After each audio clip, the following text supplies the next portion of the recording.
Hi everybody, this is Brian David Marshall here at Pro Tour Dark Ascension and Tournament Center. I've got Todd Anderson with me. Todd has been tearing up the Open Series circuit. You got a couple wins, you got a top 8 last week, you won like $20,000 last year playing in the big invitational in Chicago. So looking to replicate that success on the Pro Tour? Yeah, I haven't done it quite yet. I've only made one day 2 in my whole life. So. Well, you know, you're off to a pretty solid start here this week. You played mono green last week. You set off sort of an internet meme with Bellowing Tanglewurm.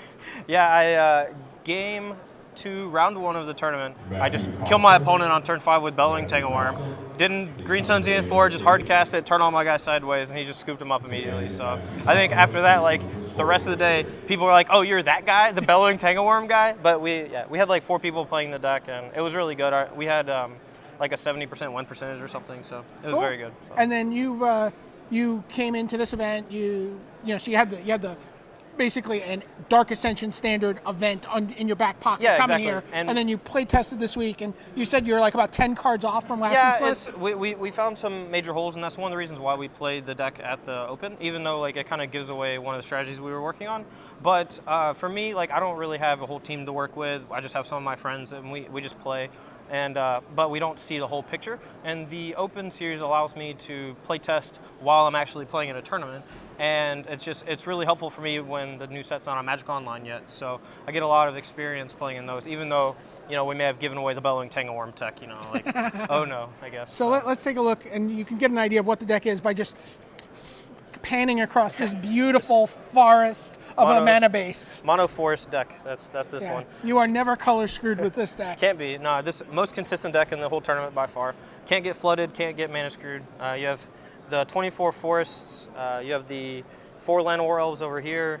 4 Birds of Paradise over here. Probably should have grouped those together. I like the symmetry of like bracketing them. Yeah, and even though like it accelerates the deck into your like Dungrove Elders on 3.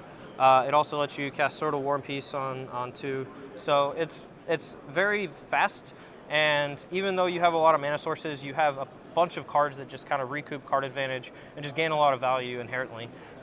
The newest addition obviously is the Strangleroot Geist, although they weren't quite as good as we thought originally, so we just cut down to 2, although it probably is right to play 3, I think. We were kind of waffling. That was one of the last cuts of the deck.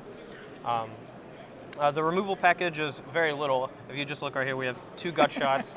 Delver is a very good card against us, and if we just have a good way to deal with it early on, and it's also very good in the mirror match, and it's really good against humans too if they have their Champion of the Parish opening like really strong fast draw. Sure. If they play champion and then they're going to go gather the town folk on turn 2, right? You really want that champion dead. Yeah, you definitely. I mean, if they have Honor of the Pure or Gather the Town Folk, like it's very hard for you to race them sometimes. Mirror Crusader, especially with the Honor of the Pure, combined with the Champion of the Parish early on, is very hard to beat. The newest addition to the deck is the Daybreak Rangers. We didn't have those last week, and as you can see, it is very difficult for us to actually activate the backside. However, the front side is just good enough to deal 2 damage to a flip Delver of Secrets. It's also very good against the token decks that all play Lingering Souls and Midnight Haunting and Moorland Haunt. But if we do flip it, we do have the Birds of Paradise to activate for the red mana should he turn on the backside. One card that people talked a lot about when we showed them the deck was Phyrexian Metamorph, and a lot of people just instantly cut it. And I just tried to convince them otherwise because, in my opinion, it's like playing more green Sun Zeniths. You just have more copies of the same card in your deck. And while we did shave 1 down to 2, I think it was probably incorrect because 3 of them last week was insane. I did everything from copy my opponent's Massacre Worm to copy their Mortar Pod to kill their blocker, to swing for the win. Just all sorts of crazy stuff you can do with him. He's very good when combined with cards with Undying because you can copy the Undying card, trade in combat, and then come back as a different creature with a +1/+1 counter on it. And even if there's nothing to copy, you can still bring it back as a 1/1 because the Undying effect still gives a +1/+1 counter, and even though you have nothing to copy, it's still a 1/1. Has that been relevant at all? Not in this tournament, but in testing, we were trying like blue versions with Phantasmal Image and stuff like that, and it did come up occasionally because the Phantasmal Image copying it will have no abilities, so you will be able to put a sword on it. Okay. Yeah, so the one time where you need to put a sword on a Phantasmal Image, you can do it if you bring it back as a no creature, no abilities, as a 1/1 with Undying. So kind of a weird thing, but So green Sun Zenith. Yeah, green Sun Zenith, best card in the deck, not close. It allows you to play, just 4 extra copies of all your best creatures. It allows you to run the bullets, like the one Acidic Slime, the one Thrun, which is good against the Day of Judgment decks. It's basically just a 5th Dungrove Elder most of the time. And then you have the one Bellowing Tanglewurm, which is just outstanding. It's kind of weird because that card was not even that good in Scars of Mirrodin Limited, but if you just take into consideration the fact that you're a mono green deck, you don't really have much reach, you just need a creature to make your big Dungrove Elders just unblockable. And while you do have Sword of Wormpeace to fight through all the token decks, you get to play the 4 Zenith and the 1 Tanglewurm just to have the extra 5 copies basically for just 1 slot in your deck. And it allows you to just push through just a million damage with Dungrove Elders and Thruns and stuff. So very, very, very good card. And one of my favorite additions to the deck. Just some guy on my forums just said, why not Bellowing Tanglewurm? And then we play tested with the one Bellowing Tanglewurm and it won 6 or 7 games in a row. Just Zenith for Tanglewurm kill you. So. Yeah, it's definitely not a card that was on a lot of people's radar definitely not. As they were talking about the new format. You have 2 different Garruks in your deck. Garruk's the only green planeswalker they've given us in standard, so I mean, it kind of. You're allowed to play other colors, Todd. That's true, but they're not as good as green. So, but the split that I had last weekend, I had 3 big Garruks and 1 little Garruk because I wanted to have a lot of synergy with Dungrove Elder, draw a bunch of cards. However, I noticed that I was almost never using Garruk Primal Hunter's ability to make a beast. I was almost always just playing it as like a 5-mana Harmonize or, just draw 4 like Tidings. And it was pretty good, but I wanted something that could interact with my opponent a little better. Relentless comes down a turn earlier, fights birds, fights delvers, really just kills creatures that are very tough for you to deal with by, just the fact that you're playing a mono green deck. You don't have much removal, but Relentless has been insane all day. Definitely how often have you ultimated on the other side? I have in my entire life I have ultimated 3 times, and they were all on Magic Online, and they were all in block constructed. It's very unlikely that you ever ultimate the backside just in general, because when you fight something, he gets very weak, and even though you're killing a creature, a lot of times just like a 1-point gut shot will kill him or something like that. So, but the big Garruks, I didn't want to cut them all. I think 2 might be the wrong number. Maybe just 1 would be better, just as a late game card that you just play to refill your hand. He's been okay. I've basically just cast him as Tidings every time. And I mean, in an aggro deck, sometimes you just need gas. So. I mean, I like that. I mean, basically your Planeswalker spot gives you green card drawing. Yep. And green removal. Yep. It's pretty interesting, I think. So what have you been? You've played 4 rounds of this tournament so far. Right. You're 3-1 at this point. Mm-hmm. What have you beaten? What have you lost to? I've played against a Primeval Titan deck in round 2, which just annihilated me. I think in this matchup, basically they're the same kind of deck as you. They're just a mid-range deck, except your swords don't do anything, and they have Primeval Titan.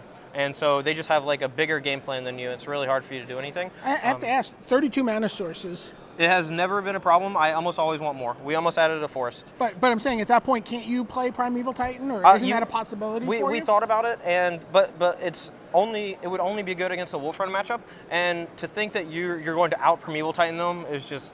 It's just a joke.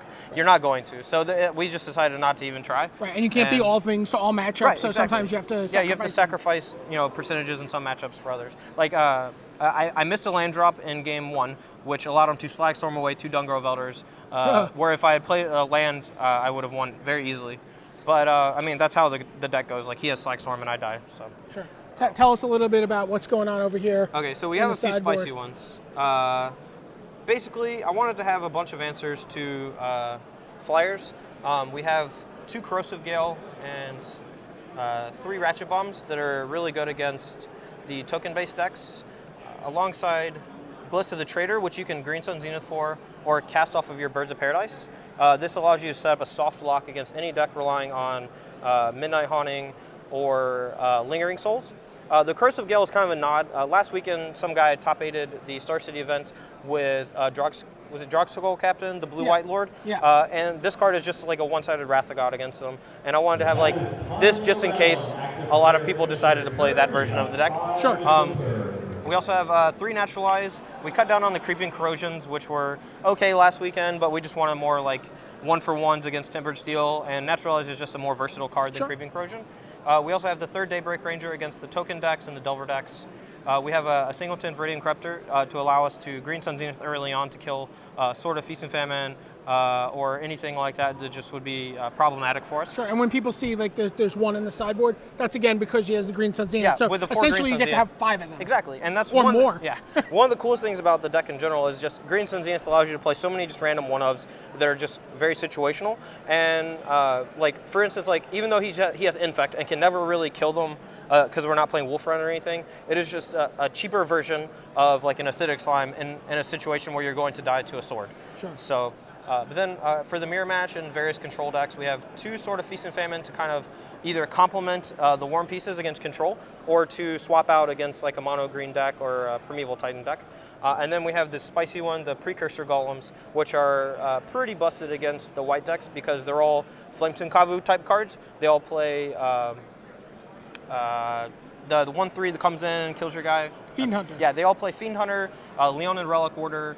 So all those cards kind of like 1/3 you when you play a Precursor Golem, and alongside like Glissa, if you use Ratchet Bomb to kill all their stuff, you get back Precursor Golem and just play some more Golems. So nice. It's kind of cool, and it also blocks Mirror Crusader, which is the huge draw. Right, for that's a huge vulnerability. To exactly. This Like Mirror Crusader, these were Tumble Magnets last weekend, but they were a little weak. We just wanted a creature that we could sort side in more matchups, and that was like the best one for that slot. So sweet. Well, they have a look at inside the green imagination of Todd Anderson. Yep. And we're here in Hawaii. We're going to keep bringing you standard decks. For now, this is Todd Anderson and Brian David Marshall signing off. Thanks, guys.